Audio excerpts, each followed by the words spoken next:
Film akan diawali di Pulau Jeju, di mana sepasang pengantin akan melakukan sebuah foto wedding. Di sana, mereka melihat Do Larpang, yaitu patung penjaga Pulau Jeju. Lalu tiba-tiba, kedua patung itu pun hancur dan membuat dua lubang besar di sana. Dari lubang itu lalu keluar asap hitam masuk ke dalam tubuh mereka, dan dari mulut keluar binatang seperti lintah. Di hadapan sang fotografer, sang pria berubah menjadi iblis kemudian menyerangnya hingga tewas dan si wanita pergi meninggalkan tempat itu. Namun tiba-tiba sebuah pisau menusuknya dari belakang. 후반쯤면 아들 낳는. 근데 이 도라르방 왠지 묘한.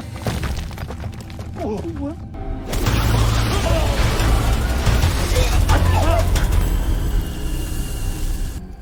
아이고.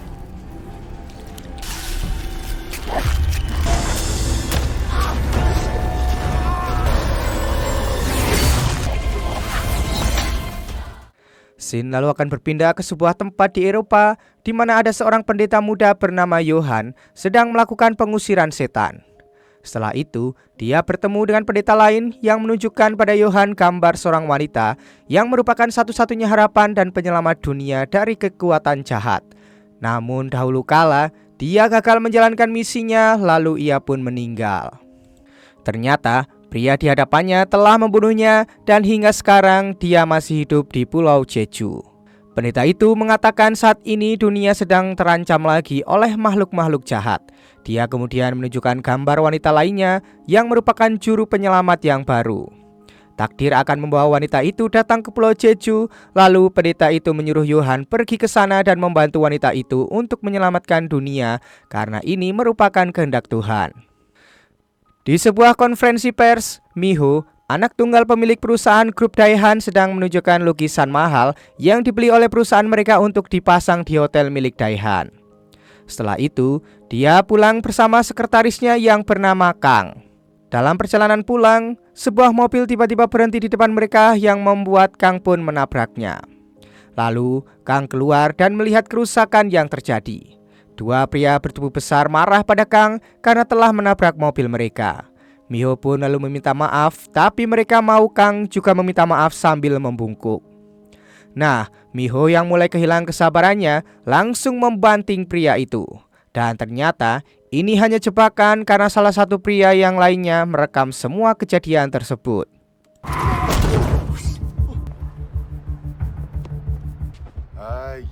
운전을 발로 해. 다시 말해보라고. 넌 돼야지.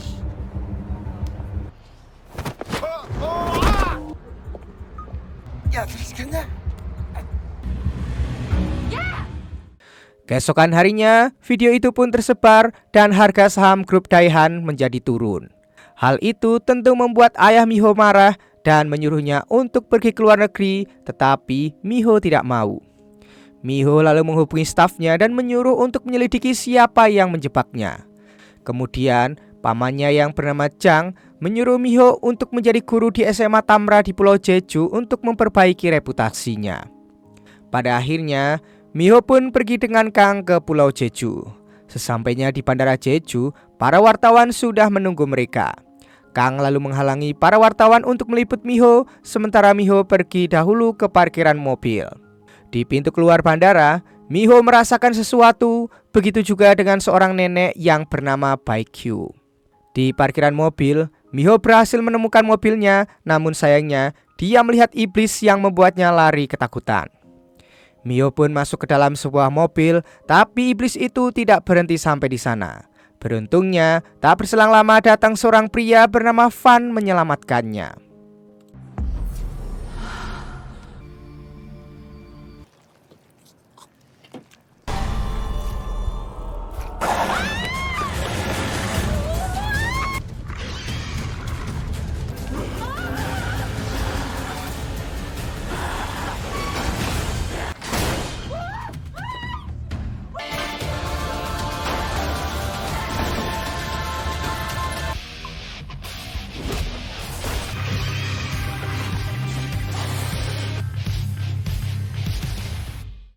Setelah selesai, Fan membuka pintu mobil dan Miho merasakan sesuatu lagi, kemudian ia pun pingsan. Ketika Miho sadar, di hadapannya sudah ada Kang dan pamannya Chang. Mereka sudah berada di sebuah villa tersembunyi agar para wartawan tidak mengganggu Miho. Di sisi lain, di puncak bukit, Baekgyu menanyakan tentang kedatangan Miho kepada Fan. Mereka berdua sudah menunggunya, akan tetapi sayangnya Miho tidak ingat apa-apa. Fan memberitahu Baekhyun jika para iblis sedang mengincarnya. Lalu ia pun teringat masa lalunya ketika dia ditemukan dalam keadaan hidup sementara yang lainnya tewas oleh serangan iblis. Fan bersama anak-anak yang lainnya lalu dilatih untuk menjadi pembantai iblis. Mereka dibawa ke sebuah ruangan yang berisi iblis dengan tangan dan kaki yang terikat. Tamra adalah nama tempat suci yang dibuat untuk menyegel iblis tersebut, tetapi mustahil melawan mereka dengan kekuatan manusia biasa. Lalu dengan pisau khusus, darah iblis diambil kemudian dimasukkan ke dalam tubuh anak-anak itu. Hanya 2 anak yang berhasil bertahan, yaitu Fan dan Gungtan. Di dalam tubuh mereka mengalir darah iblis yang membuat mereka pun menjadi manusia setengah iblis.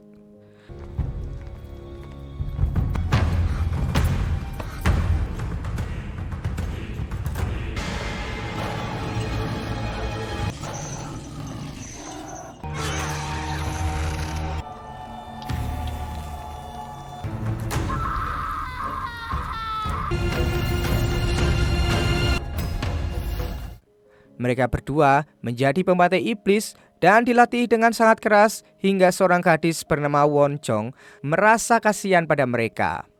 Pada suatu hari, Won Jong melepaskan mereka dari penjara ketika yang lainnya sedang berdoa. Namun, Fan tiba-tiba saja melukai Won Jong ketika dia membuka borgolnya. Nah, karena ketakutan ketika mereka melarikan diri, tiba-tiba Won Jong pingsan karena lukanya tidak diobati. Akhirnya, Fan pun membawanya kembali ke kuil yang membuat mereka akhirnya dihukum dan dipenjara lagi. Singkatnya, Won Jong datang untuk berpamitan pada Fan dan dia pergi untuk mendirikan perisai lalu berlatih. Won Jong berjanji jika dia pasti akan kembali untuk menolong mereka. Kembali ke masa sekarang, Miho datang ke SMA Tamra dan kepala sekolah mengajak Miho bertemu dengan para guru yang lain. Miho lalu diperkenalkan sebagai pengganti guru pembimbing yang sudah lama kosong. Saat berada di dalam ruangannya, Miho tiba-tiba didatangi oleh sahabatnya yang sudah lama tidak bertemu, yang bernama Sujin. Pada malam harinya, karyawan Miho melaporkan siapa yang menjebaknya. Ternyata Kang lah yang menjebaknya karena dia dibayar oleh bibi Miho yang sangat ingin mengalahkan Miho untuk mendapatkan hak manajemen grup Daihan. Miho pun sangat kecewa pada Kang karena dia percaya padanya dan sudah menganggapnya seperti keluarga. Nah, karena tak punya pilihan lain, Miho pun memecat Kang karena ia sudah mengkhianatinya. Kang yang merasa bersalah kemudian berteriak meminta maaf, akan tetapi Miho terus berjalan sambil menghubungi pamannya untuk datang menjemput. Tiba-tiba datang sebuah asap hitam yang masuk ke dalam tubuh Kang. Di sisi lain, setelah menutup teleponnya, Miho melihat Kang yang ada di depannya. Dia sangat terkejut ketika melihat Kang yang berubah menjadi iblis. Miho pun berlari masuk ke dalam hutan, lalu Kang mencekik lehernya. Beruntungnya, Fan kembali datang untuk menyelamatkan Miho. 미안해 아가씨.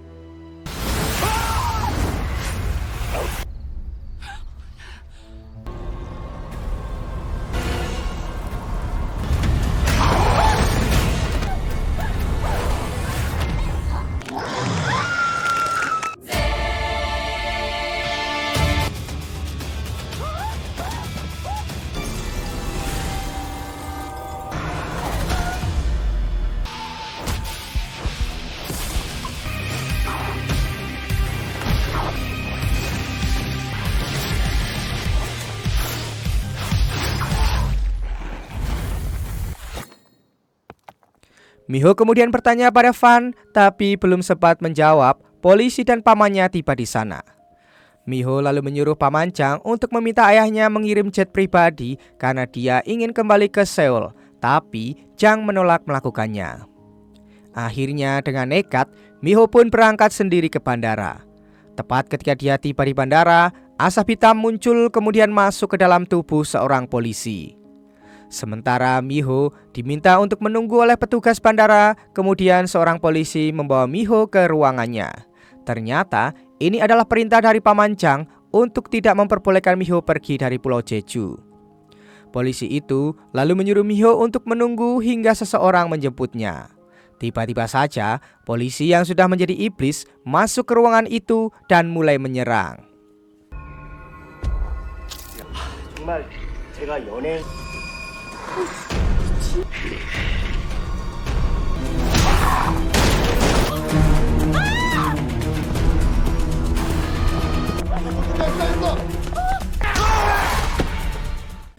Miho berhasil mendorong iblis itu keluar dari mobil, akan tetapi iblis itu terus mengejarnya dan merusak kaca mobil hingga mobilnya terbalik.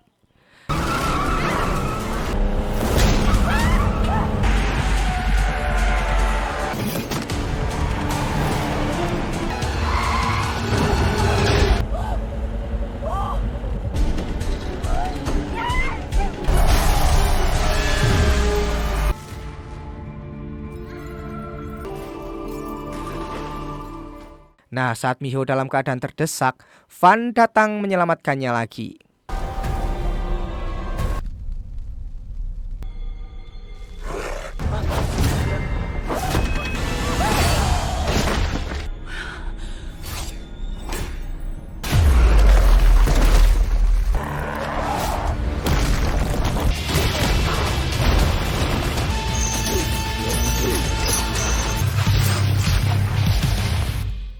Miho lalu bertanya apa sebenarnya yang dia pegang. Fan menjelaskan jika iblis berubah menjadi benda ini setelah mati, lalu iblis pun menyamar menjadi manusia. Iblis itu sudah ada dari dahulu kala di Jeju. Mereka ada di mana-mana dan datang dari mana saja, dan hanya Fan lah yang bisa membunuh para iblis itu. Miho kemudian kembali bertanya mengapa para iblis itu mengincarnya. Fan menjawab, sudah takdirnya mereka untuk datang kemanapun Miho pergi. Iblis akan mengikutinya dalam bentuk manusia. Sementara itu, Yohan datang ke tempat yang sudah diramalkan mengenai kegelapan yang akan melahap dunia. Di sana akan muncul satu penyelamat yang bisa mencegah kehancuran dunia itu dan dia harus membantunya. Ternyata, Miho lah sang penyelamat itu. Saat ini, dia dilindungi oleh Chang. Dan Yohan datang untuk membantunya dan membangkitkan kekuatan Miho. Keesokan harinya, Yohan mengikuti jejak Miho dan iblis yang mengejarnya. Yohan menghubungi Chang dan bertanya apakah dia mengetahui tentang pria kegelapan yang ada di Pulau Jeju. Chang memberitahu jika dia pernah melihatnya satu kali ketika pertama kali datang ke Pulau Jeju. Singkat cerita, di dalam kamarnya, Miho ketakutan karena teringat ucapan Fan jika iblis akan terus mengikutinya. Dan tiba-tiba, Fan datang ke sana karena dia baru saja membunuh satu iblis di dekat villa itu.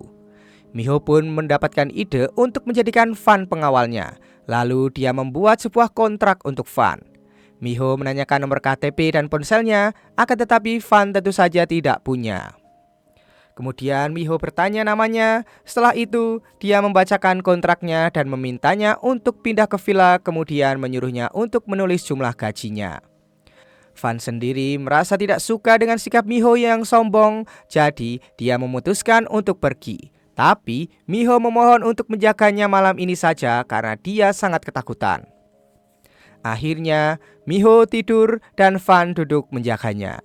Dia lalu melihat tanda di tubuh Miho dan teringat ucapan nenek Baekgyu, jika memang dia Wonjong, maka dia akan memiliki tanda luka tusukan ketika Fan berubah menjadi iblis dan membunuhnya dahulu.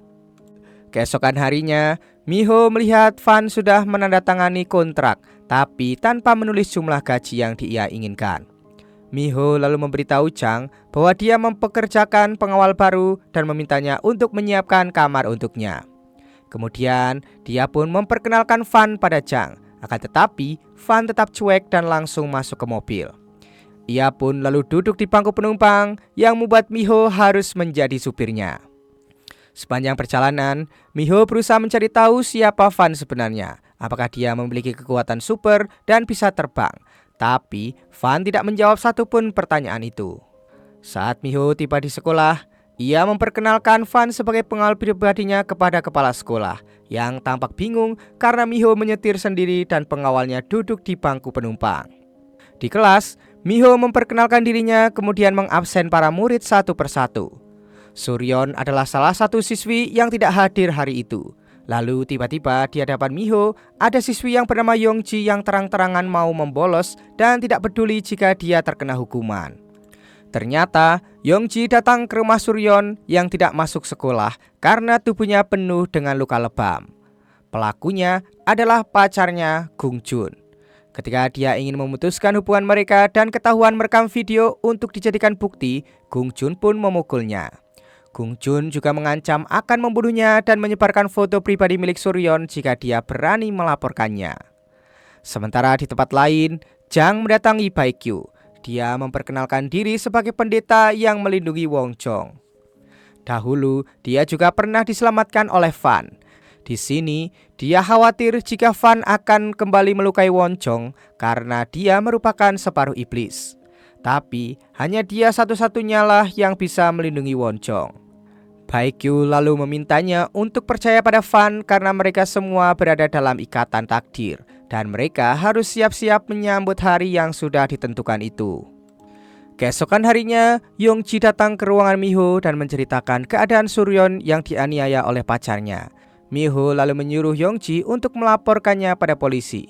Tapi Yongji mengatakan tidak bisa karena ia tidak memiliki bukti. Sementara para guru yang lain tidak peduli dan hanya Miho lah harapan satu-satunya yang bisa membantunya.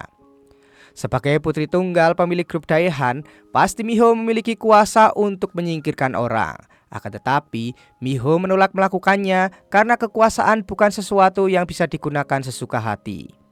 Dia pun tetap menyuruh Yongji untuk lapor kepada polisi. Nah, karena Miho menolak untuk membantu, Yongji lalu memberitahu Suryeon untuk meminta bantuan pada Benjule. Dia merupakan roh penghuni pohon suci. Benjule akan mendengarkan kesusahan manusia dan akan menghapuskannya. Lalu pada malam harinya, Suryeon datang ke pohon suci itu dan memanjatkan doa. Tak berselang lama kemudian, tubuhnya pun dirasuki oleh Benjule. Di sisi lain, Yohan datang ke villa dan Jang memperkenalkan Yohan sebagai keponakannya. Mereka kemudian minum bersama hingga Miho pun mabuk dan hampir jatuh. Tapi beruntungnya, Fan ada di sana yang langsung memeganginya. Yohan pun kemudian terlihat memperhatikan Fan, si pria kegelapan yang sangat ingin dia temui. Keesokan paginya ketika Miho melewati kamar Yohan, dia melihat ia sedang berdoa. Miho tidak menyangka jika dia adalah seorang pendeta. Yohan kemudian mengikuti Miho ke sekolahnya. Di jalan, Fan meminta Miho untuk menghentikan mobilnya, kemudian dia masuk ke dalam hutan tanpa memberitahu apa-apa pada Miho. Yohan pun kemudian memberitahu Miho bahwa dia akan mengawalnya mulai saat ini. Saat sampai sekolah, Yongji tiba-tiba berada di depan mobil Miho dan meminta tolong padanya.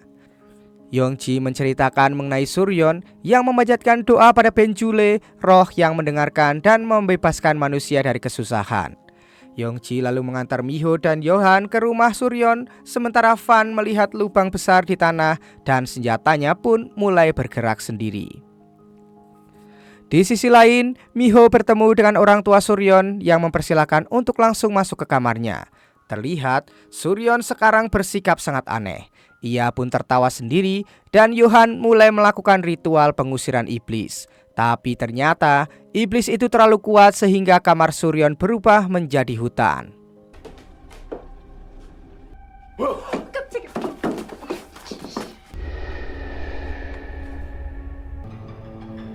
수련.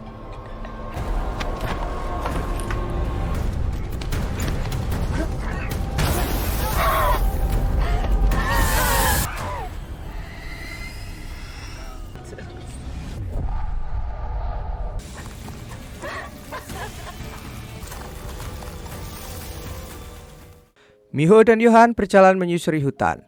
Lalu tak berselang lama, muncullah sosok Benjule di hadapan mereka yang ingin membalaskan dendam dan mulai menyerang. Yohan berusaha melawannya, akan tetapi ranting melilit lehernya hingga Fan pun akhirnya datang menyelamatkan Miho yang membuat Benjule itu bersembunyi.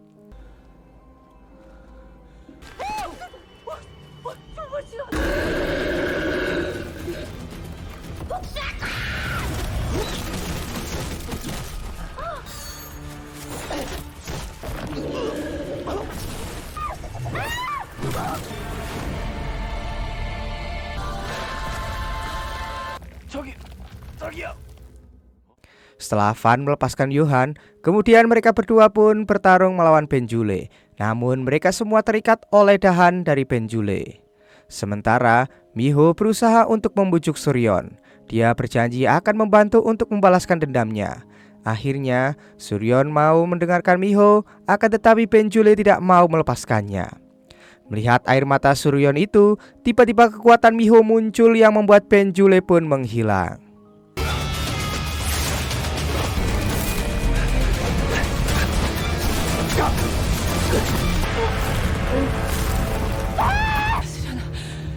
거기서 나와.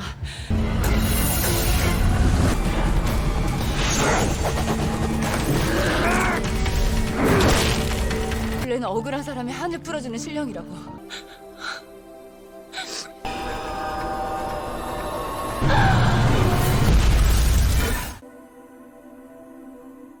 Setelah itu, Fan membuka jalan kembali ke kamar Suryon, lalu Miho pun pingsan. Setelah Miho sadar, dia menanyakan Suryon dan Benjule. Fan menjelaskan jika Benjule tidak bisa mati karena dia adalah roh penunggu hutan. Jadi, dia kembali ke hutan dan berubah menjadi monster karena ia tercemar oleh darah iblis. Mereka sebenarnya mengincar Miho dan menjadikan Suryon sebagai umpannya. Sementara Johan berbicara dengan pendeta yang lainnya mengenai situasi yang dia hadapi saat ini dan pertemuannya dengan pria kegelapan. Pendeta itu mengingatkan Johan bahwa tugasnya adalah melindungi dan membangkitkan Wonjong agar dia bisa mendirikan perisai pelindung. Di sisi lain, Jang melaporkan informasi mengenai pacar Suryon. Ternyata banyak kasus penguntitan dan kekerasan seperti yang telah dialami oleh Suryon. Akan tetapi pelakunya tidak pernah dihukum sama sekali. Ayah Gung Jun adalah seorang direktur yang sangat berpengaruh. Semua kasus ditutup karena tidak ada bukti yang kuat. Sama halnya dengan kasus Suryon. Miho lalu menanyakan ponsel Suryon yang sudah dia berikan pada Jang. Akan tetapi Jang mengatakan bahwa di ponselnya ada aplikasi silent chat. Jadi butuh izin untuk membuka pesan dan gambar di ponselnya itu. Intinya mereka tidak bisa menemukan bukti di ponsel milik Suryon. Setelah itu Miho meminta Jang untuk menghubungi pihak aplikasinya untuk mendapatkan bukti. Tapi itu mustahil karena mereka menjaga kerahasiaan data penggunanya. Jadi mereka tidak pernah mau menerima kerjasama investigasi. Jang lalu memberitahukan bahwa perusahaan Silent Chat saat ini sedang mengalami krisis keuangan. Jadi dia menyarankan Miho untuk mengambil alih perusahaannya untuk mendapatkan bukti itu. Nah, karena Miho tidak memiliki dana untuk membeli perusahaan itu, dia pun akan meminta bantuan pada bibinya. Sebagai gantinya, Miho tidak akan ikut campur urusan manajemen di Hotel Daehan dan Yayasan Kebudayaan. Beberapa hari kemudian, Miho mendapatkan kabar bahwa Gung Jun hanya dihukum 3 tahun untuk perbuatannya. Hal itu tentu saja membuat Miho kesal dan segera ditenangkan oleh Jang. Sementara Fan yang mendengarnya hanya diam saja. Jang lalu memberitahu bahwa Gung Jun akan datang menemui Suryon untuk membuat kesepakatan. Tanpa berpikir panjang, Miho pun datang ke rumah sakit dan Gung Jun meminta maaf padanya dengan mengatakan bahwa dia merekam atas persetujuan Suryon. Tapi tiba-tiba dia tertawa seperti tidak menyesali perbuatannya itu. Hal itu tentu saja membuat Miho semakin marah dan langsung memukulnya.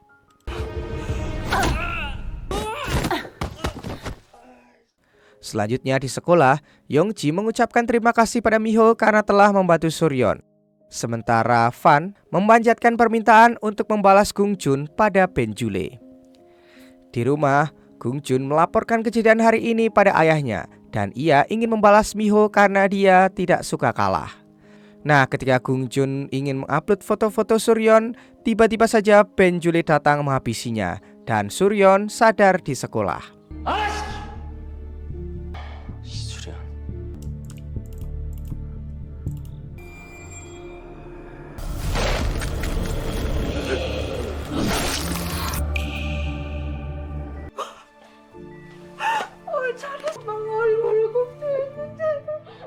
Di sisi lain, Miho melihat Baekgyu sangat senang ketika bertemu dengannya.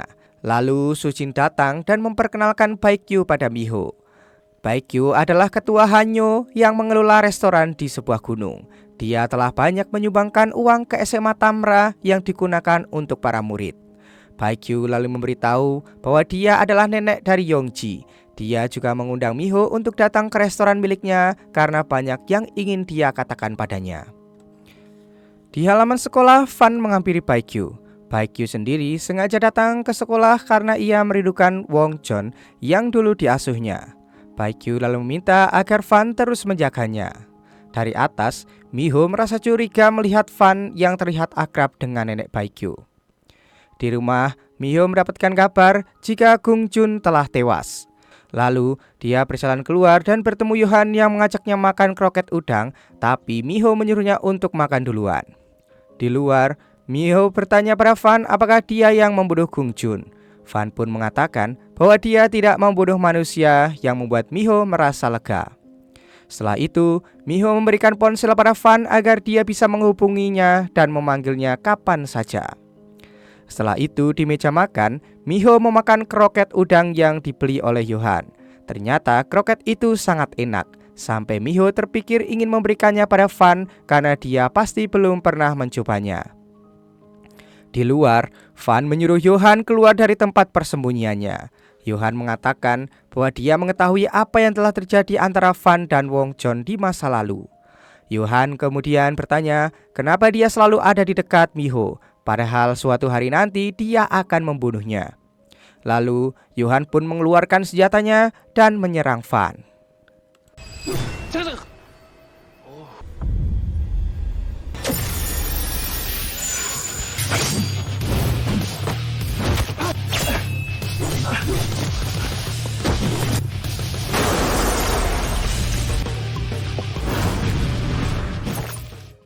Saat masuk ke sebuah bangunan, ternyata Yohan sudah menyiapkan tes untuk mengetahui apakah Fan akan membunuh Miho atau tidak.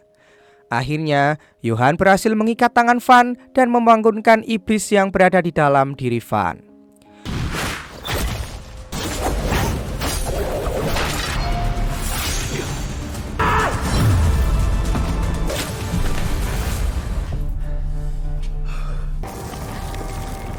Lalu Fan pun melepaskan ikatannya dan mencekik Yohan. Sementara Miho yang sedang mencari Fan melihat pecahan kaca kemudian masuk ke bangunan itu dan naik ke atas.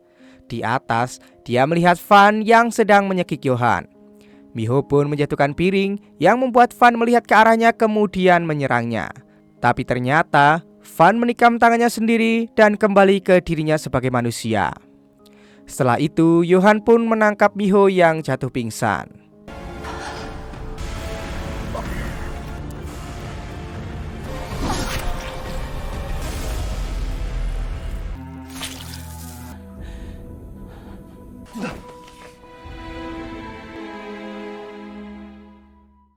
Setelah Miho di tempat tidur, Yohan memberitahu Chang bahwa Fan berubah menjadi iblis dan dia menikam tangannya sendiri untuk melindungi Miho. Kecurigaannya pada Fan pun tidak terbukti kali ini. Lalu Chang mengatakan jika Fan selalu melindungi Pulau Jeju dari dahulu. Begitu juga dengan Miho, dia selalu melindunginya hingga sampai saat ini. Fan adalah satu-satunya yang bisa melindungi Miho. Akan tetapi, Yohan tetap pada keputusannya jika dia tidak mempercayai Fan dan akan terus melindungi Miho. Ketika Miho sadar, dia lalu teringat ketika Fan hendak menikamnya. Di tempat lain, teman seperguruan Fan yaitu Gung Tan terlihat sedang mengeluarkan iblis di Pulau Jeju dan hal itu bisa dirasakan oleh Fan. Keesokan harinya, seorang pendaki diserang oleh iblis dan media memberitakan jika kasus pembunuhannya itu mengincar para turis di Pulau Jeju dengan beberapa organ yang sengaja diambil. Di sisi lain, Miho masuk ke hutan untuk mencari Fan. Kemudian ia mengikuti GPS di ponsel Fan yang pada akhirnya dia pun menemukannya dan hendak mengobati lukanya. Tapi Fan menyuruhnya pergi karena dia khawatir akan melukai atau membunuhnya. Miho tahu bahwa Fan tidak akan melukai atau membunuhnya karena selama ini dia selalu melindungi dan menyelamatkannya. Tapi Fan terus menyuruhnya pergi yang membuat Miho pun memutuskan pergi karena dia juga punya harga diri dan tidak mau berusaha untuk mendekati Fan lagi. Sesamanya di rumah, Yohan dan Chang mengkhawatirkan Miho yang pergi tanpa memberitahu. Chang lalu meminta Johan untuk selalu bersama Miho karena Van tidak ada sekarang. Jadi, Johan kali ini menggantikan posisi Van untuk mengawal Miho. Saat sampai di sekolah, Miho melihat Suryon diganggu siswa yang lain hingga ia menangis.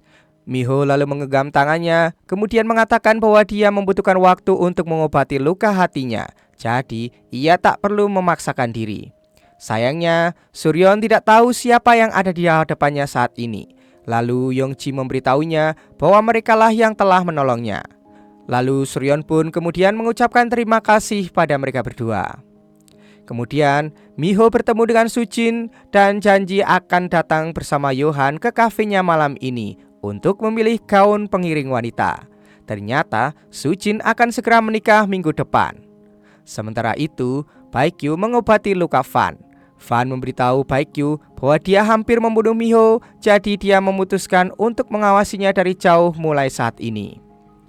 Saat makan malam, Johan mendapatkan telepon dari seseorang yang menyebutkan nama kakak Johan, yaitu Chan-hye.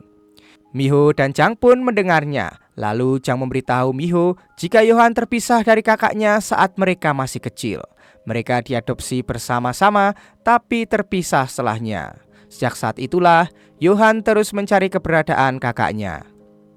Sementara itu terlihat Chan-hye saat ini bekerja di sebuah kapal. Terlihat dia sangat lesu dan tak bersemangat untuk menjalani hidupnya.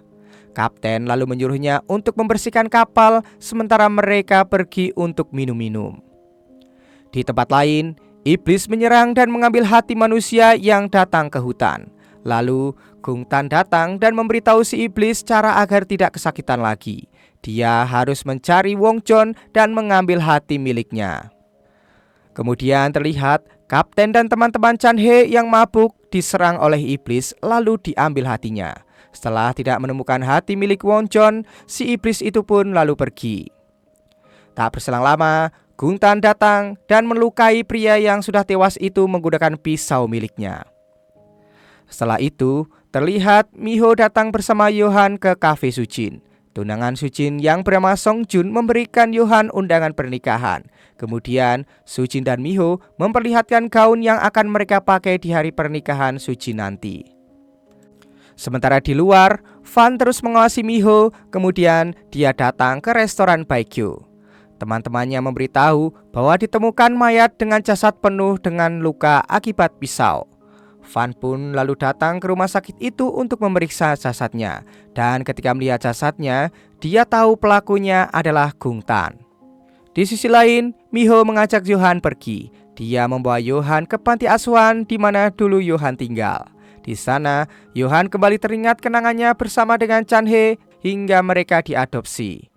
Tak berselang lama, pegawai Miho memberikan alamat Chan-hye pada Johan. Sementara itu di atap terlihat Gung Tan terus mengawasi Miho. Saat sudah tiba di villa, Sujin menghubungi Miho memberitahu jika tunangannya akan membawakan kue yang telah ia buat. Song Jun pun pergi sendiri karena Sujin saat ini harus memeriksa tugas sekolahnya. Di jalan, Song Jun tiba-tiba berhenti dan turun dari mobilnya. Lalu tiba-tiba saja ada yang menyerangnya. Di sisi lain, Van datang ke villa dan dia melihat Gung Tan sedang mengangkat tubuh Song Jun. Sementara Miho yang sedang menunggu Song Jun sangat terkejut ketika ia melihat Song Jun telah tewas.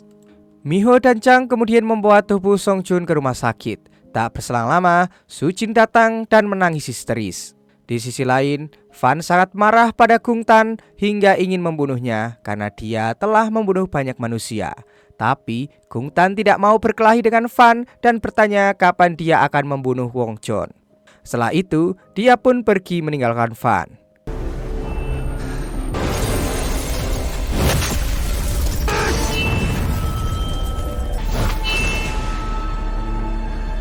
우리 형제잖아. 그녀를 언제 죽일 거지? Sementara Johan datang ke alamat Chan-hye dan akhirnya bertemu dengannya. Johan sangat senang bisa bertemu lagi dengan kakaknya, tapi ia juga merasa sedih melihat keadaannya saat ini.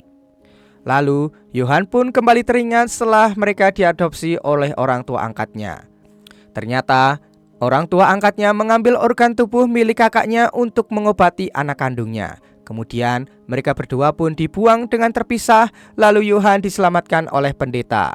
Sejak saat itulah Johan terus mencari keberadaan dari Chan He. Dia kemudian mengajak Chan He untuk tinggal sementara di villa sembari mencari tempat tinggal keesokan harinya. Johan lalu memperkenalkan Chan He pada Miho dan meminta izin jika malam ini Chan He akan menginap di kamarnya. Ketika Johan sudah terlelap, Chan He bangun dan masuk ke kamar Miho yang sedang mandi. Ternyata dia berubah menjadi iblis dan ingin membunuhnya. Akan tetapi, aksinya itu terhalang perisai yang telah dibuat oleh Fan.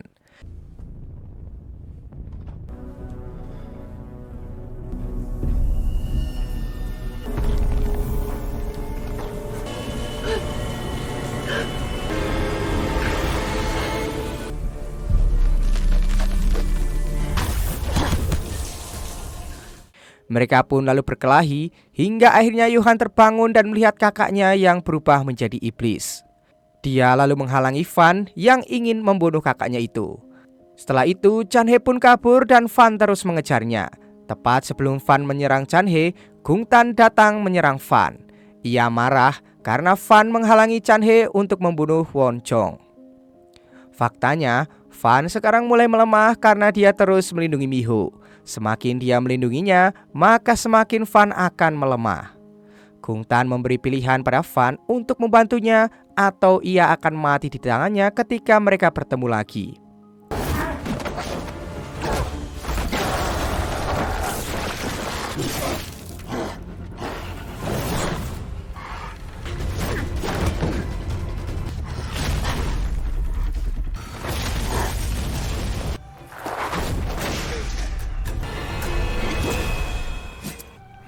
넌 약해졌어. Sementara setelah selesai mandi, Miho bingung melihat ruangannya yang sudah hancur berantakan. Lalu ia pun bertanya pada Johan apa yang terjadi. Johan tak mengatakan apa-apa dan hanya berpamitan pada Miho jika dia akan pergi ke suatu tempat. Keesokan harinya, Miho hadir di upacara kematian Song Jun, tapi dia tidak mampu menemui Su Jin yang sangat berduka. Miho lalu naik ke bukit mencari Fan dan melihatnya terluka. Dia bertanya pada Fan apa yang sebenarnya terjadi. Fan menjelaskan pada Miho bahwa dia adalah reinkarnasi dari sosok suci bernama Won Chong. Won Chong tidak boleh bangkit, maka dari itulah alasan iblis mencoba terus membunuhnya. Miho lahir dengan takdir itu karena di masa lalunya tugasnya belum selesai. Miho lalu bertanya apa tugas dari Fan. Dalam hatinya, dia menjawab jika tugasnya adalah membunuh Miho dengan tangannya sendiri. Dia menderita tidak akan bisa mati sampai dia melakukannya. Tapi pada Miho, dia hanya mengatakan bahwa dia sedang menunggu sebuah janji.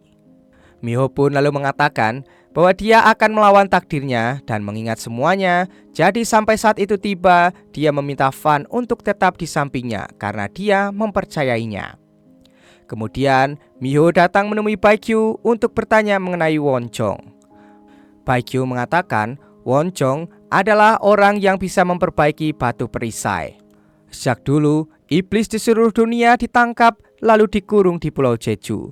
Karena batu perisai hancur, maka para iblis itu pun berkeliaran.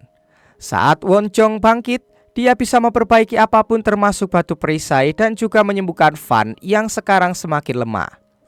Baekgyu memberitahu Miho jika dia harus segera membangkitkan Won Chong di dalam dirinya, sama seperti ketika dia menghadapi Ben Jule untuk menyelamatkan Suryeon. Akan tetapi, Miho tidak tahu bagaimana dia bisa melakukannya. Di sisi lain, Johan sudah tahu pelaku pembunuhan di televisi. Ternyata dia adalah Chan He kakaknya. Namun, Chan He tidak ingat sejak kapan dia berubah menjadi iblis.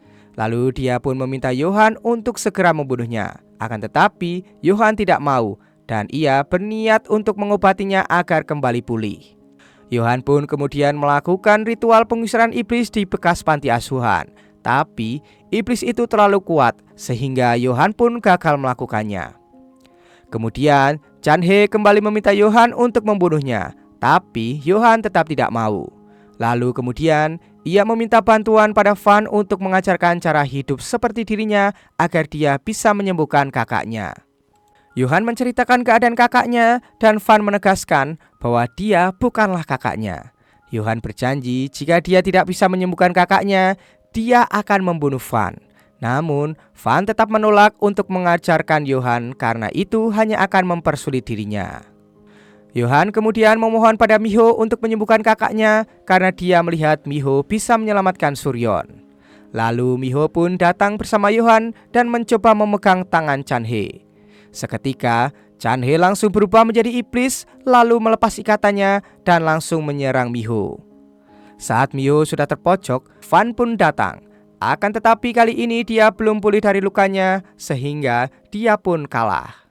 Iblis itu lalu mencekik leher Miho dan Johan pun akhirnya membunuhnya. 살려주세요.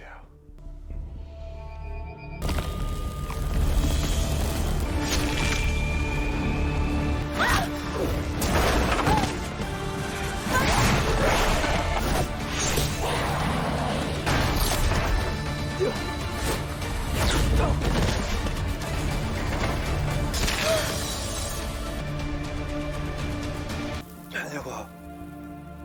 잘 자.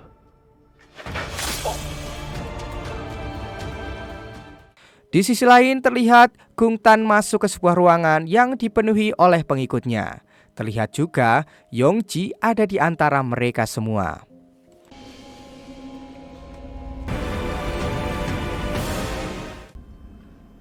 삼촌, Dan scene akan flashback ke 9 tahun lalu ketika Gung Tan bangun, di hadapannya ada sosok pria berjubah putih. Gung Tan juga melihat Yongji ada di sana dan di sekelilingnya penuh dengan orang-orang dengan jubah putih. Gung Tan lalu hendak menyerang pria itu, tapi dengan mudah pria itu mengambil pisaunya. Di sisi lain, Yongji tersadar lalu dia memanggil Gung Tan dengan sebutan paman. Setelah itu, Gung Tan pun bertanya siapa mereka sebenarnya. Lalu, scene kembali ke Van dan Gung Tan saat berada di kuil ketika mereka masih anak-anak. Gung Tan mencoba untuk memegang pisaunya, tapi ia gagal. Sementara Van berhasil melakukannya karena dia terpilih oleh Gem Gangjo. Sementara Gung Tan mencobanya lagi dan pada akhirnya kali ini dia pun berhasil. Jong Yong pun merasa sangat senang. Dia memberitahu bahwa pisau itu digunakan untuk membunuh iblis. Misi mereka berdua adalah menyelamatkan Tamra dan dunia dari kekacauan. Di sisi lain, Won Jong berlatih membuat perisai dengan Baekgyu. Ketika Won Jong jatuh, Baekgyu menyuruhnya untuk berdiri dan mencobanya lagi, karena jika dia menyerah, maka semua orang akan mati. Sementara keadaan Van dan Gung Tan tidak berbeda dengan Won Jong, yang harus berlatih dengan keras, hingga Won Jong yang melihatnya pun merasa kasihan. Di suatu malam ketika semua orang sedang berdoa, Won Jong datang ke penjara. Dia memberitahu namanya, kemudian memberikan makanan kepada mereka berdua.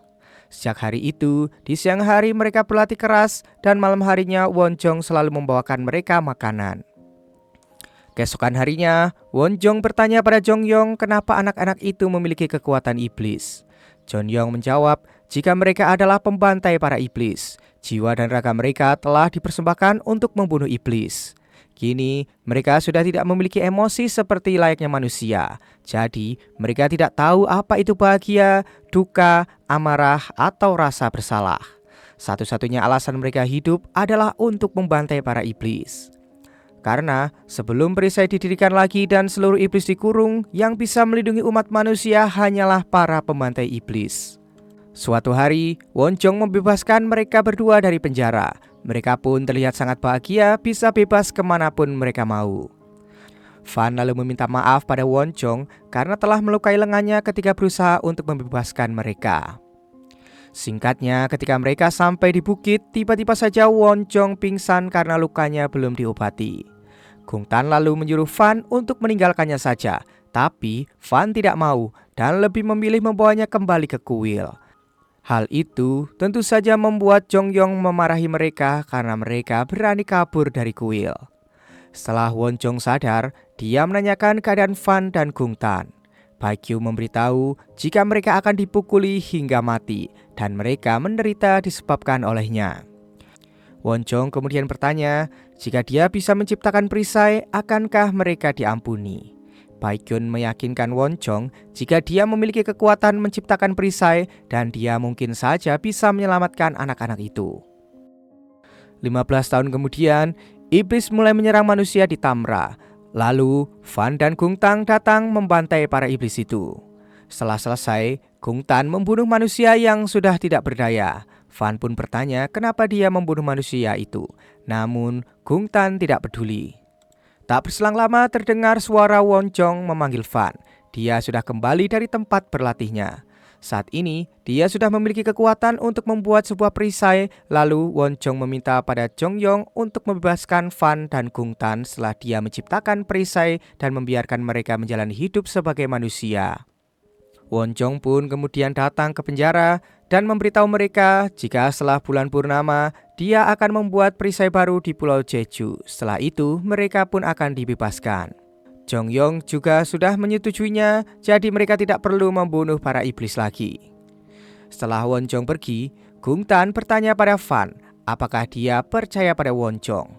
Di sini ternyata Gungtan tidak percaya padanya karena dia adalah seorang manusia. Manusia sudah menipu dan menjadikan mereka monster untuk digunakan sebagai pemburu iblis. Menurutnya, mereka tidak akan pernah dilepaskan begitu saja. Mereka lalu akan dimusnahkan seperti para iblis lainnya karena mereka berdua merupakan manusia setengah iblis. Singkatnya, bulan purnama pun berlalu. Wonjong membuat perisai dan ditemani oleh Baekhyun. Sementara itu, Fan dan Gungtan dilepaskan dari penjara.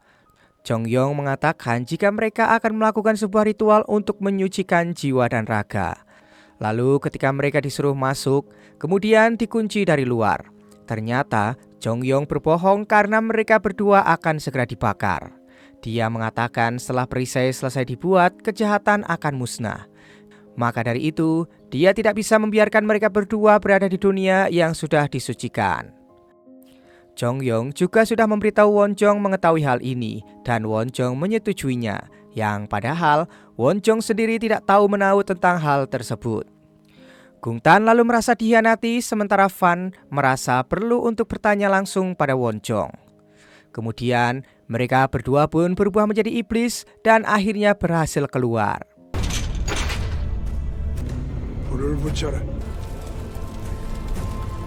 쓰지 않습니다. 너부터 진짜 밝혀주마.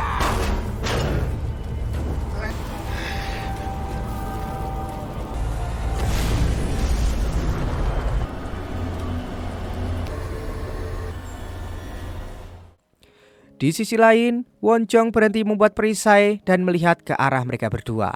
Fan dan Gungtan menyerang mereka satu persatu dengan sangat brutal. Fan berusaha untuk tidak membunuh mereka, tapi tidak dengan Gungtan. Saat Jongyong menyerang Fan, tiba-tiba saja Gungtan menusuknya dari belakang.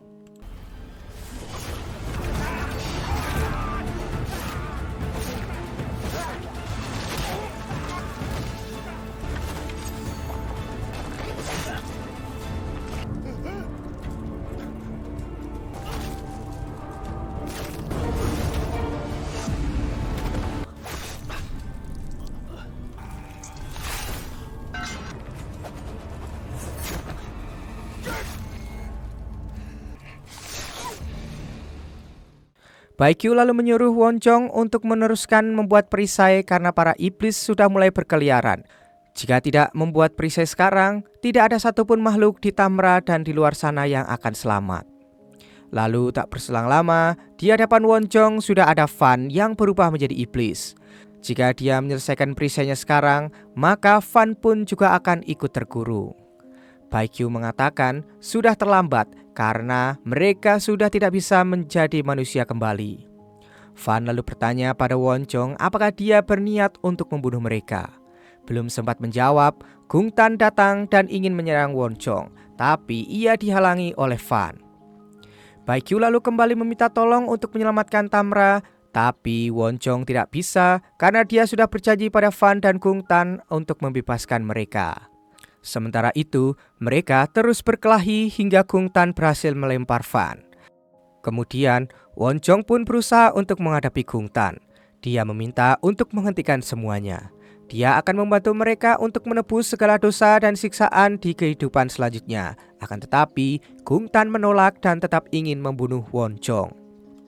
Di sisi lain, Fan berlari dan ingin membunuh Gung Tan. Akan tetapi, Gung Tan menggunakan Won Chong sebagai tamengnya.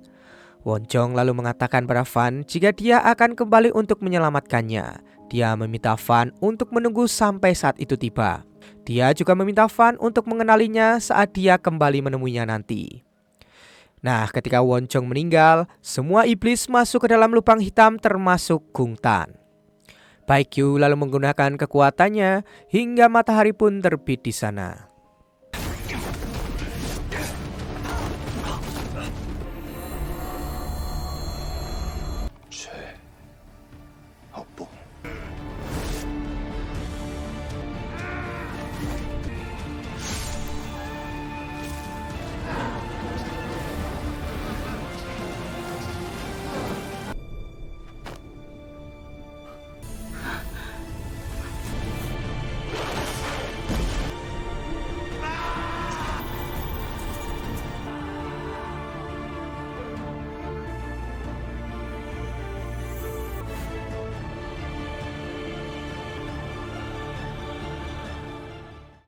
Shin lalu akan kembali ke pria dengan jubah putih.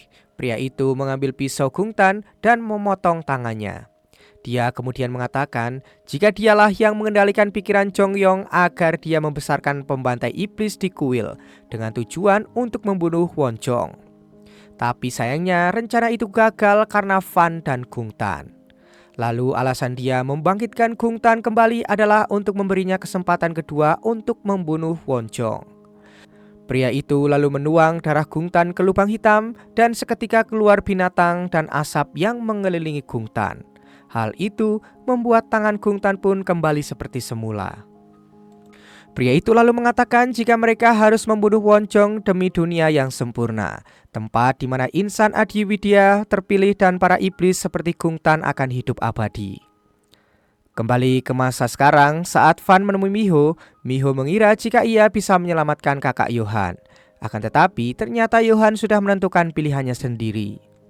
Miho kemudian mencoba memegang pisau milik Fan, dan Miho pun terkejut karena tak menyangka jika pisau itu sangat panas. Setelah itu, mereka datang ke kafe Sujin. Jang memberitahu jika Sujin mengajukan surat pengunduran diri ke sekolah dan dia tidak menemui siapapun setelah pemakaman tunangannya. Miho lalu teringat malam terakhir mereka bersama saat mencoba gaun pengantin itu. Setelah itu, dia membaca pesan dari Sujin. Sujin meminta maaf karena pergi tanpa memberitahunya. Dia juga memberitahu keadaannya dan meminta Miho untuk tidak khawatir. Setelah itu, Miho meminta diantar Fan ke rumah Baekgyu. Dia bertanya bagaimana caranya untuk menjadi Won Chong. Baekgyu mengatakan jika Won Chong berlatih hingga merasakan sakit ke tulangnya hingga dia bisa mendirikan sebuah perisai. Mendengar hal itu, Miho pun tetap pada pendiriannya dan dia akan mencoba untuk menjadi Won Chong. Baekgyu lalu kemudian mengambil sebuah cermin dan meminta Fan untuk menjauh. Miho yang melihat ke cermin itu lalu merasakan sakit di dadanya. Keesokan harinya, Miho bersiap menginap di rumah Baekgyu untuk berlatih. Jang meminta Yohan untuk menemani Miho, tapi Fan tidak mengizinkannya. Namun karena Jang mengatakan apa saja yang harus disiapkan untuk Miho setiap harinya, akhirnya Fan pun mengizinkan Yohan untuk ikut. Di sisi lain, Baekgyu sudah menunggu mereka. Setelah mereka menyapanya, Baekgyu menyuruh Miho untuk segera mengganti pakaiannya. Dan ketika Miho memakai pakaian Won Chong, Fan terus menatapinya. Kemudian, Baekgyu mengajak Miho untuk berlatih dan melarang Fan untuk ikut karena itu akan berakibat buruk padanya jika terpapar energinya. Sementara Yohan juga tidak diperbolehkan ikut oleh Fan. Baekgyu dan Miho kemudian berlatih di bawah pohon. Baekgyu menyuruh Miho untuk menyerap energi dari tanah dengan segenap raganya. Perisai terdiri dari gabungan energi yang membentuk dunia, yaitu air, tanah, angin, matahari, dan langit. Baekgyu menyuruh Miho untuk menyerap dan menstabilkan kelima energi itu di dalam raganya. Kemudian menghubungkannya dalam benak dan melepaskannya dari dalam tubuh. Miho lalu bertanya bagaimana caranya menghubungkan dan melepaskan energi itu. Baekgyu lalu menyuruhnya untuk bersinar dari dalam karena ada inti sihir di dalam diri Miho. Setelah inti sihir terisi energi, maka otomatis itu akan bersinar. Setelah selesai melatih Miho, Fan ingin melihatnya. Akan tetapi, Baekgyu menyuruhnya untuk menjaga jarak 50 langkah agar dia tidak terpapar energinya. Sementara, Yohan juga ingin ikut, tapi Baekgyu minta bantuannya untuk memotongkan kayu. Dia akan memasak air yang akan digunakan Miho karena dia harus berendam dalam air panas setelah berlatih untuk membantu sirkulasi bagian dalam dan luar tubuhnya. Sementara itu, Fan melihat Miho yang sedang berlatih membuat perisai. Setelah selesai berlatih, Fan pun menghampirinya. Miho lalu bertanya seperti apa Wonchong itu. Fan memberitahu jika dia adalah orang yang lembut tapi ia sangat tegas. Miho kemudian bertanya berapa usia Fan dan bagaimana dengan ulang tahunnya. Fan menjawab jika dia dibesarkan oleh orang tua yang tidak mampu merayakan ulang tahun. Sejak mereka tiada, dia dibesarkan untuk menjadi monster, jadi dia tidak mengingat usia dan ulang tahunnya. Setelah Miho berendam, mereka pun makan malam bersama. Miho bertanya pada Baekgyu di mana Yongji. Baekgyu menjawab jika dia menyuruhnya untuk menginap sementara di rumah temannya. Singkatnya, hari-hari berlalu, Miho pun terus berusaha untuk berlatih membuat perisai, sedangkan Fan terus mengawasinya dari jauh. Suatu hari, Yongji datang membawakan makanan karena dia mengkhawatirkan neneknya. Mereka berempat kemudian makan bersama dan ketika makan, mereka merasakan energi Gungtan yang ternyata Gungtan ada di dekat Miho. 아드니 왜 이렇게 일찍 왔어? 빨리 밥 먹으러 가자. 잘 키우셨네.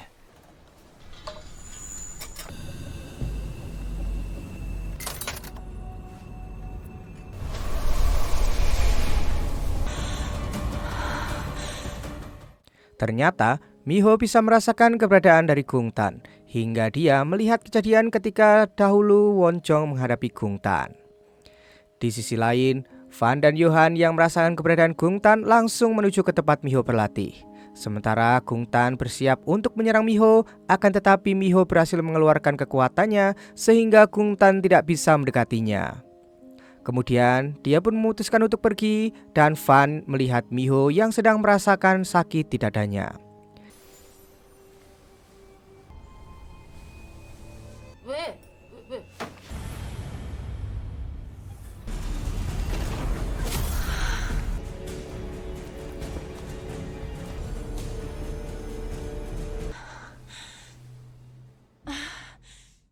Ketika Yohan sampai, dia melihat Miho sedang melayang dan melarang Fan untuk mendekatinya. Tetapi Fan tetap maju dan terlihat ada perisai di sekeliling Miho.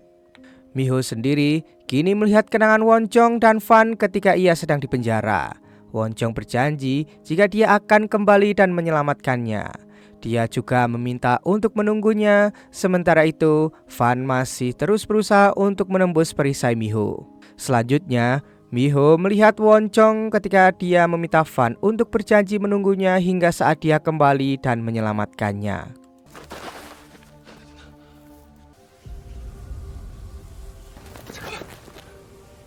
지금 뭔가가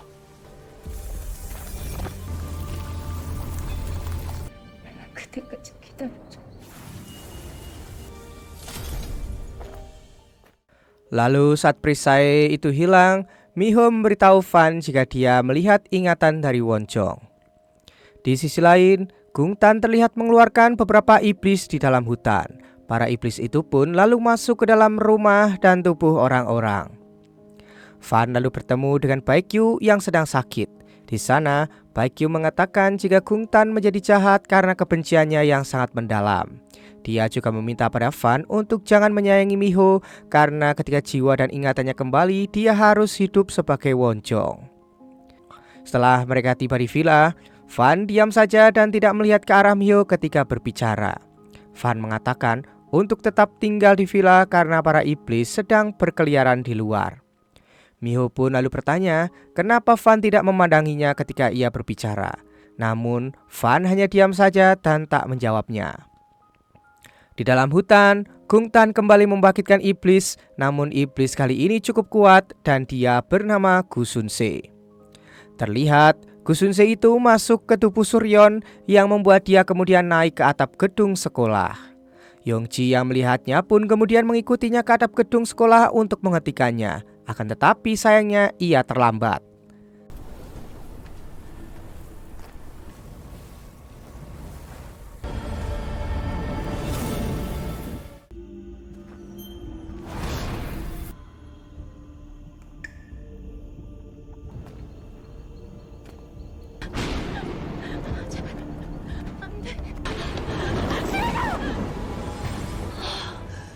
Yongji lalu bertanya pada Gungtan mengapa harus Suryon yang harus dikorbankan.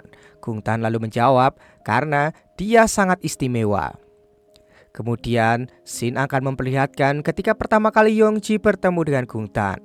Saat itu Gungtan melihat Yongji di depannya, tapi tak lama kemudian dia jatuh pingsan.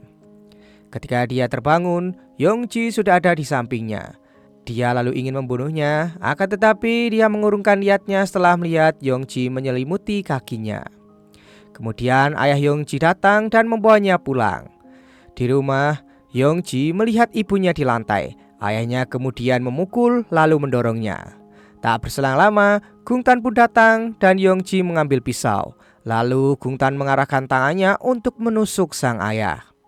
Sejak saat itulah Yongji terus mengikuti Gungtan. Kembali ke masa sekarang, terlihat Miho datang ke sekolah bersama Yohan. Di taman sekolah, mereka melihat siswa berkumpul dan berteriak histeris. Setelah Yohan melihatnya, dia berusaha untuk menahan Miho agar tak melihatnya juga. Akan tetapi, akhirnya Miho melihat jika Suryon tewas mengenaskan. Di dalam kamarnya, Miho mengatakan pada Fan jika kematian Suryon adalah salahnya.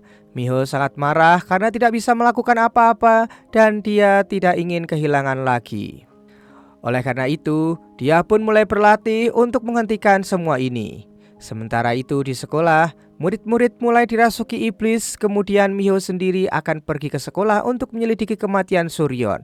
Namun Yohan berusaha untuk mencegahnya. Akan tetapi Miho tidak mau mendengarkannya dan langsung pergi sendirian.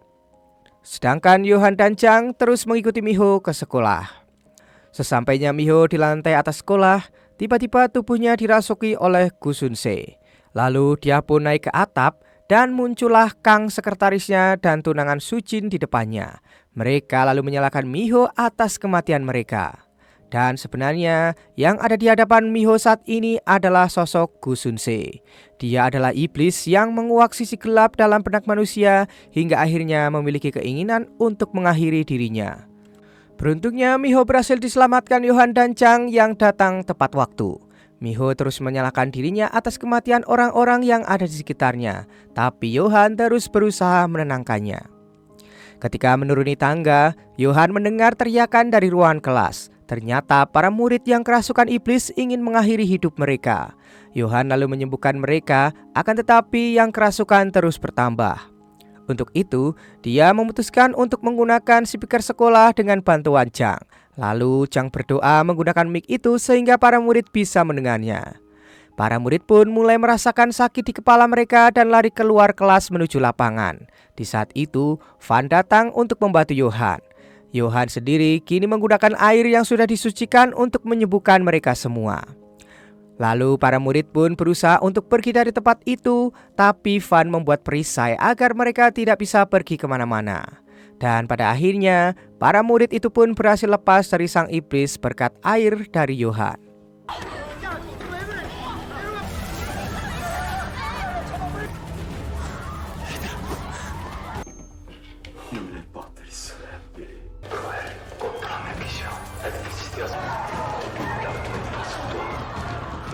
지금까지 상대했던 녀석들하고 달라.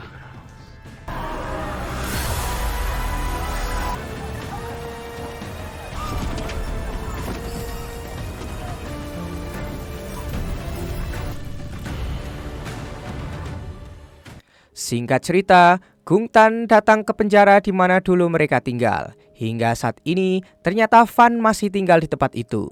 Gungtan berusaha terus menghasut Fan agar dia segera membunuh Miho. Fan lalu meminta Gungtan untuk mengakui bahwa dia sendiri takut pada Miho karena dia harus mengirim iblis untuk membunuhnya, bukan melakukannya sendiri. Kung Tan pun memberitahu rasa kekosongan dan ketiadaan ketika Won-chong menyegelnya. Dia tidak bisa merasakan waktu dan derita karena di sana hanyalah tempat yang kosong. Jika Fan tidak bisa membunuhnya, maka di sanalah mereka akan berakhir. Dalam diri mereka mengalir darah iblis yang tidak bisa disucikan lagi.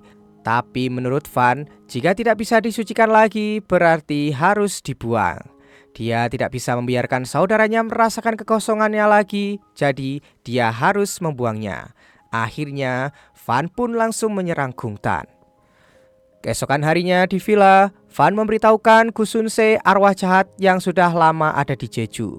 Dia tampak sangat ganas karena dikuasai oleh iblis sama seperti Ben Jule. Yohan kemudian bertanya bagaimana cara membunuhnya. Lalu tiba-tiba Fan merasakan energi Gu Sun-se yang sedang menyerang orang-orang sekitar. Yohan ingin membantunya untuk membunuh Gu Sun-se, tapi Fan menyuruhnya untuk melindungi Miho. Sementara itu, Kung Tan terus mengawasi Yohan yang menjaga di villa. Dia lalu mengirim seorang wanita yang ingin mengakhiri hidupnya berjalan menuju ke villa. Di sisi lain, Yohan melihat Miho sedang tidur di kamarnya setelah meminum obat. Kemudian, Yohan pun merasakan Kung Tan sedang mengawasinya, jadi dia memeriksa sekeliling villa. Setelah Yohan pergi, Miho pun terbangun dan di hadapannya sudah ada Sujin. Miho lalu meminta maaf padanya dan mengikuti Sujin keluar dari kamarnya. Sementara itu, di tempat pengisian bensin, seorang pria kerasukan Gu Sun-se. Dia menyiram dirinya sendiri dengan bensin dan tepat sebelum terbakar, Fan datang menyelamatkan pria itu. Kembali ke villa, Yohan merasakan ada seorang wanita yang ingin mengakhiri hidupnya di dekat villa, jadi dia langsung mencarinya. Kemudian, Jang memeriksa Miho di kamarnya dan tak menemukannya di sana. Miho sendiri kini mengikuti Gu Sun-se yang menyerupai Sujin keluar dari villa. Beruntungnya, Jang langsung menemukannya dan membawanya masuk kembali ke villa. Di sisi lain, Yohan menemukan wanita itu dan segera mengeluarkan iblis itu dari tubuhnya. Kembali ke villa, Gu Sun-se memperlihatkan pada Miho bahwa Jang adalah seorang pastor sama seperti Yohan. Dia ingin mengubah Miho menjadi Won-chong karena itu adalah misi dari Tuhan. Untuk memastikannya, Miho pun langsung masuk ke ruangan Jang dan mencari kertas bergambarkan Won-chong. Setelah menemukannya, Jang memberitahu nama aslinya, kemudian memberitahu kalau dia adalah pengusir setan sama seperti Yohan. Dia memiliki misi untuk melindungi Miho karena Miho memiliki kekuatan dari Won-chong. Miho pun tidak percaya Jang telah membohonginya selama ini. Jadi, dia menyuruhnya untuk segera keluar dari villanya. Namun tiba-tiba, Fan muncul menyerang Gu Sun-se yang berada di belakang Miho. Kemudian mengejarnya hingga Yohan pun datang. Fan lalu menyuruh Yohan untuk mencari keberadaan Gu Sun-se itu. Setelah menemukannya, Yohan pun langsung membunuhnya.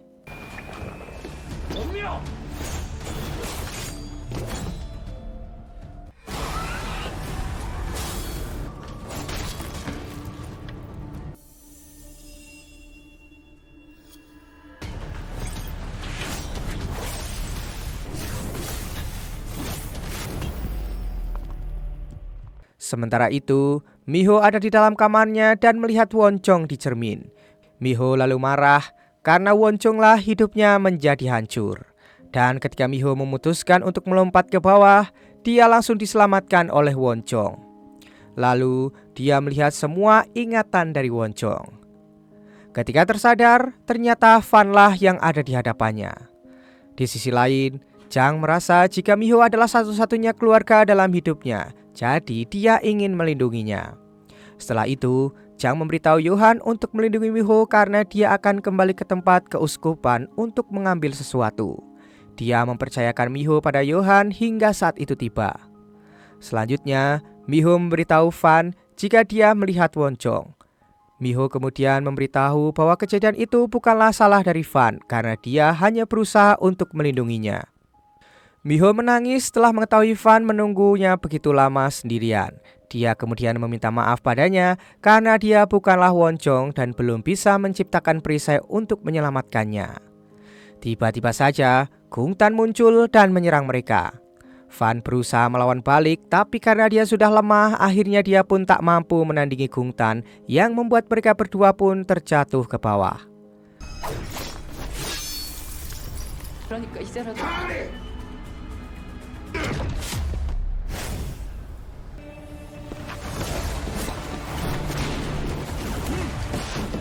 가는 보고 싶을 수 있네.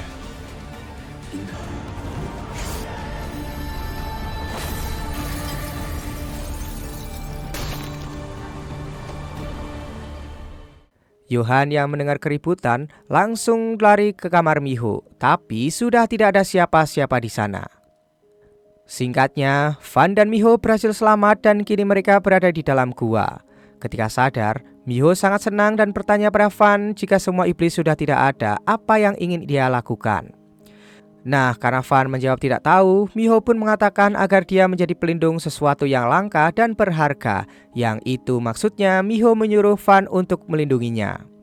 Di sisi lain, marah karena tidak berhasil membunuh Miho, Kung Tan malah mendengar suara tangisan bayi yang membuatnya semakin marah. Dia pun kemudian menyerang mereka semua dengan brutal yang membuat Yongji merasa ketakutan.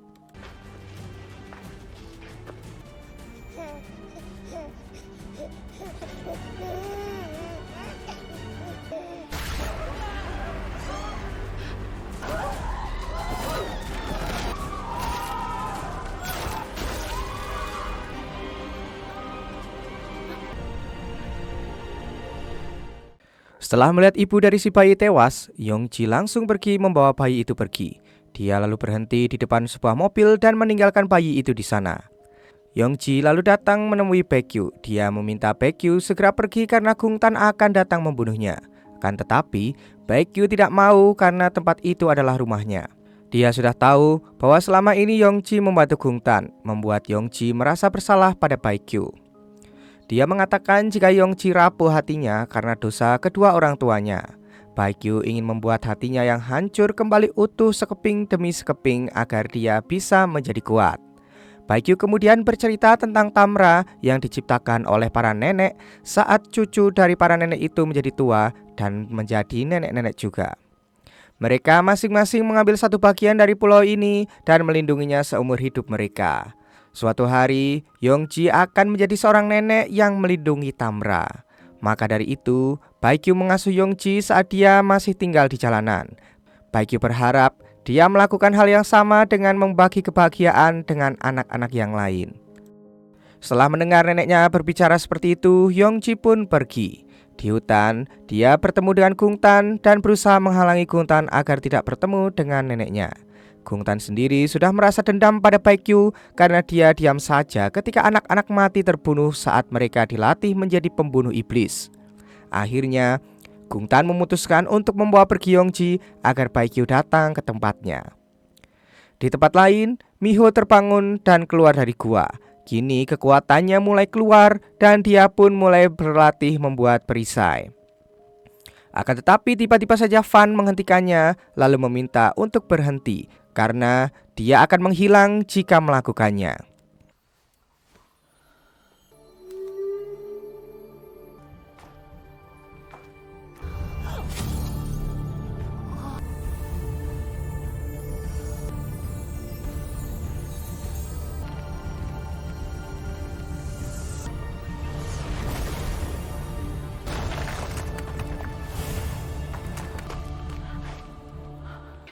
왜? 좀. 네가 사라지는 게 싫어. Sementara itu, Baekgyu datang ke tempat Kung Tan dan Yohan di dalam hutan mencari Miho, lalu dia datang ke tempat Baekgyu. Namun, ia tak menemukan siapa-siapa di sana. Kembali ke Kung Tan, dia memperlihatkan Yongji di hadapan Baekgyu. Ia meminta Baekgyu memberitahu lokasi tempat dol harbang yang berisi roh anak-anaknya. Nah, karena Baekgyu tak mau memberitahukannya, maka Kung Tan pun melukai Yongji agar Baekgyu mau memberitahunya. Ketika Kung Tan lengah, Yongji pun menusuknya dan mengatakan jangan menyentuh neneknya. Hal itu membuat Kung Tan semakin marah dan melempar Yongji. Di saat yang bersamaan, Yohan datang dan mereka pun bertarung. Namun di sini, Yohan tak bisa menandingi kekuatan iblis dari Kung Tan. 예언서에서 본 분이 여기에 계셨네.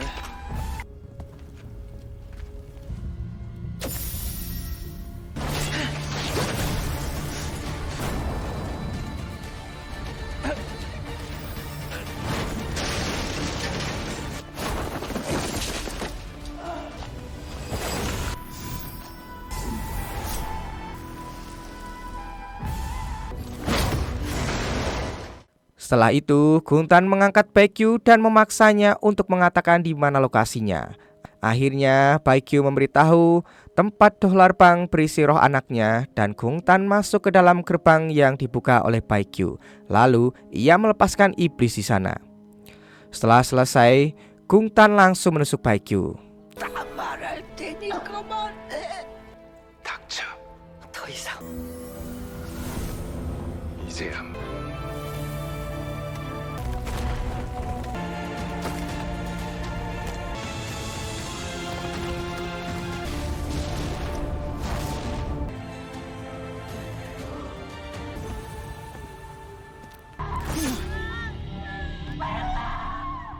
Di sisi lain, Van bisa merasakan kehadiran para iblis sehingga dia membawa Miho masuk ke dalam gua dan membuat perisai agar dia tidak bisa keluar.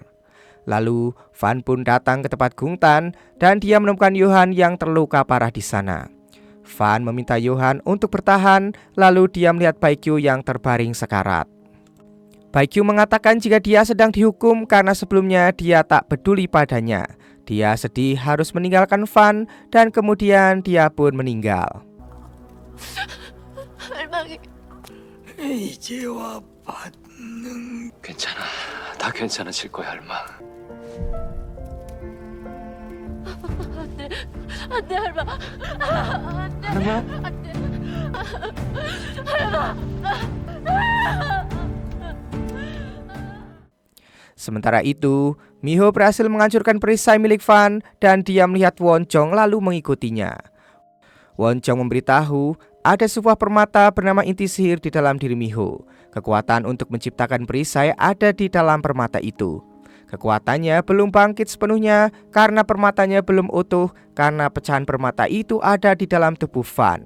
Itulah alasan mengapa Van melemah ketika dia semakin dekat dengannya.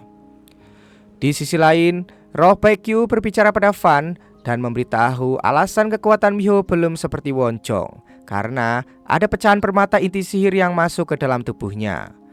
Baekgyu lalu menyuruh Van untuk membuat sebuah pilihan.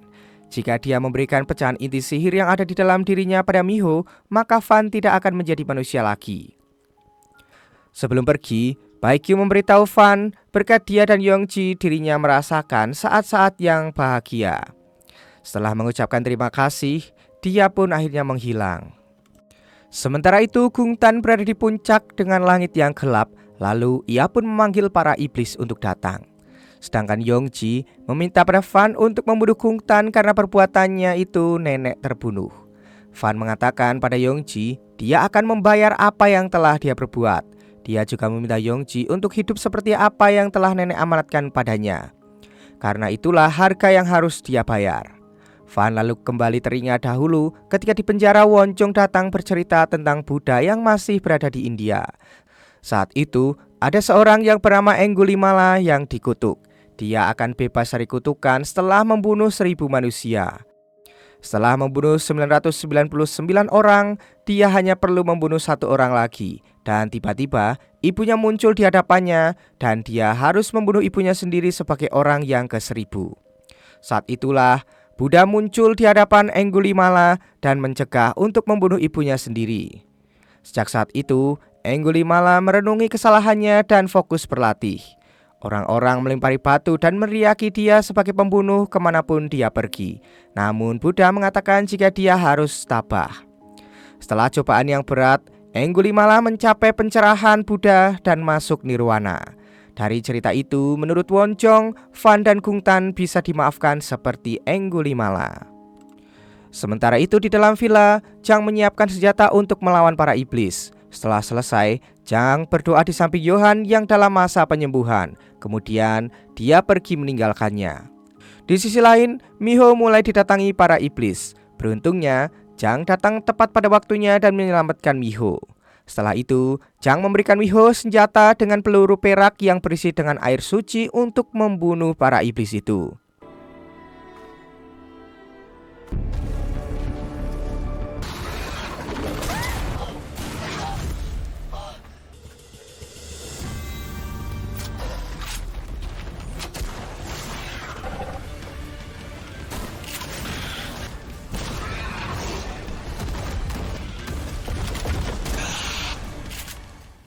Lalu tak berselang lama, terlihat Gung Tan ada di hadapan mereka memimpin para iblis.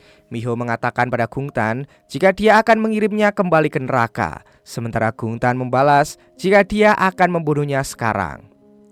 Tak berselang lama, Fan muncul lalu membuat perisai melingkari mereka. Miho meminta pada Fan untuk melindunginya agar dia bisa naik ke puncak dan menciptakan perisai. Lalu terjadilah pertarungan yang sengit.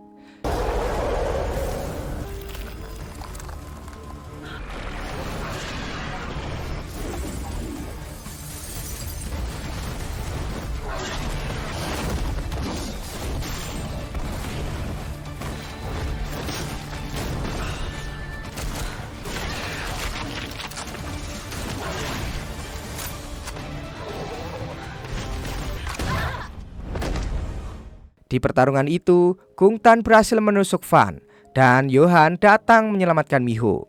Miho meminta pada Johan untuk menahan para iblis bersama Fan sementara dia akan naik ke puncak untuk menciptakan perisai. Akhirnya, Johan memperlihatkan kekuatan yang dia miliki dan menghabisi semua iblis yang ada di depannya.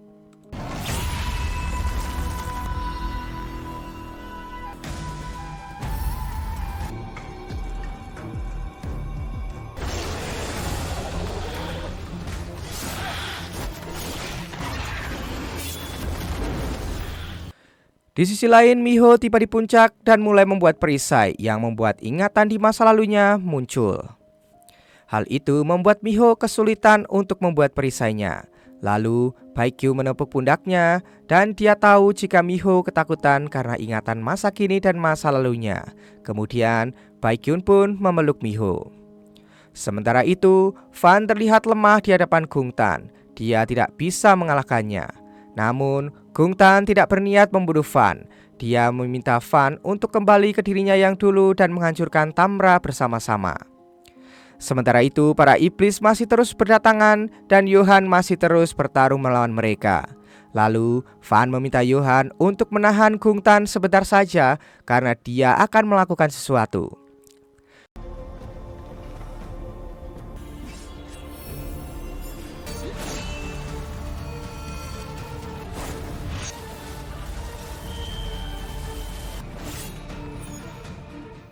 Di puncak, Miho mencoba membuat perisai lalu Fan datang ke puncak itu dan berusaha mendekatinya.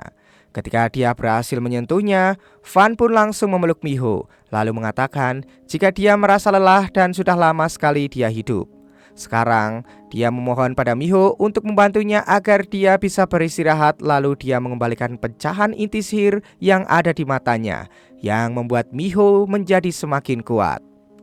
Sementara itu, Johan nyaris kalah bertarung dengan Gung Tan. Beruntungnya, Fan datang dengan kekuatan penuh iblisnya. Gung Tan masih saja membujuk Fan untuk membantai para manusia, namun Fan tetap tidak mau dan langsung menyerangnya.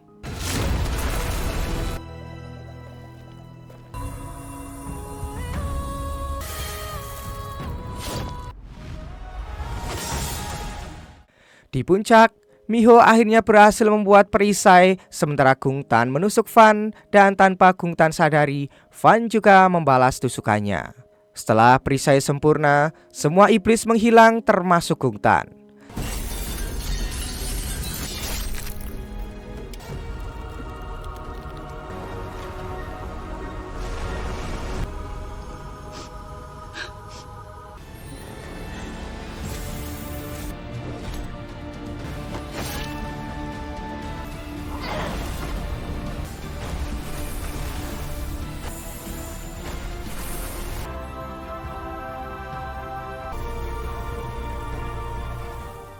Sebelum Fan menghilang, dia teringat semua kenangannya saat masih bersama Miho. Akhirnya, mereka berhasil mengurung semua iblis yang ada di Tamra. 손 안 준다고 내가 못 잡을 수.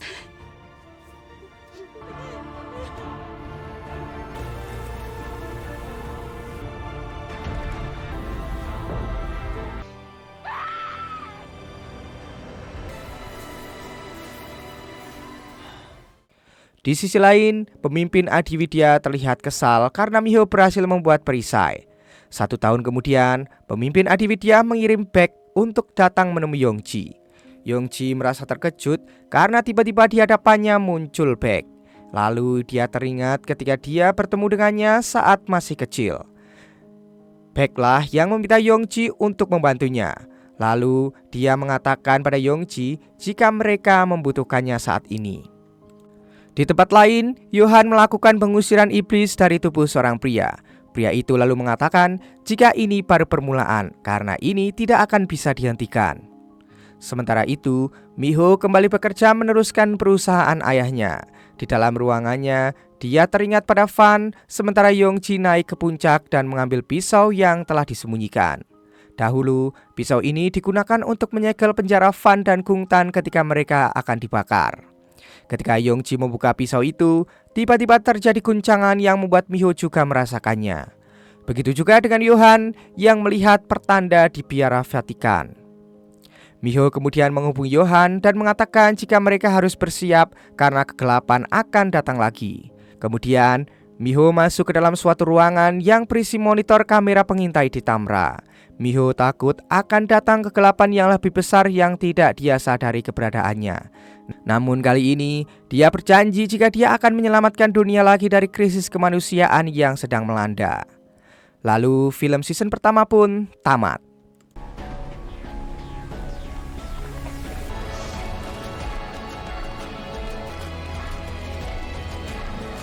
존재조차 알지 못했던 더 커다란 누구를 잃고 또 떠나보내야 할지. 차원에